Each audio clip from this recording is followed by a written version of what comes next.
Magandang hapon din sa inyo lahat. Yun po kayo. Maraming salamat. Maraming pa rin tayo. And kagabi mas magandami ang nangyari dahil ang gagawin hindi natin para sa mga espiritu, hindi lang yung patay natin, ang nunununo natin ay bigyan natin ng ilaw. Puro sabi ng mga maraming salamat. Kahit hindi nyo na sila nakikita, ibang pan na sila. Sa ibang panahon na sila dahil sa kanila ang lahat, ang bagay dito sa atin, kanya-kanya tayo binigyan ng mundo, ibang mundo na sila. So kailangan natin, bigyan natin ilaw para sa kanila. Yun lang naman ang gusto ng Ama, nagkakaisa tayong lahat sa pangalan ni Jesus.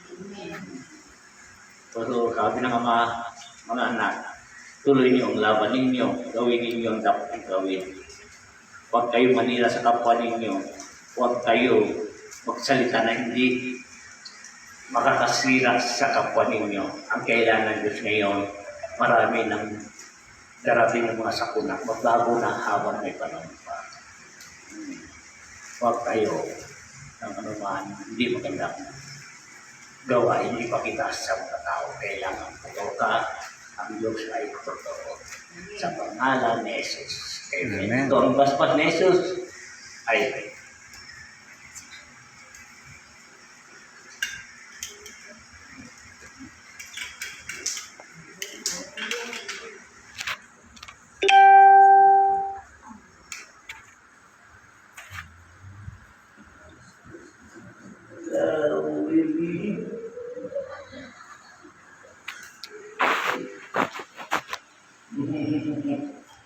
Lagi na ang kalalat ang lahat sa inyo ay mawala sa pangalan ni Jesus.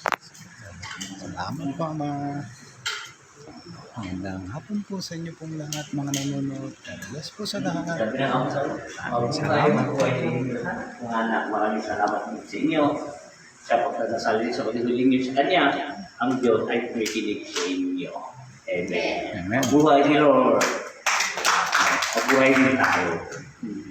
Tandaan niyo ha, basta may himala, may paniwala.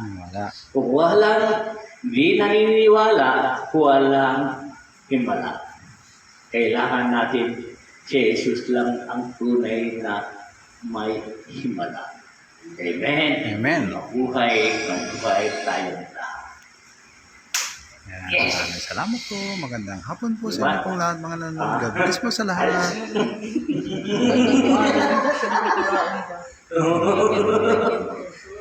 Kung ginawa ko ito, iiyak na.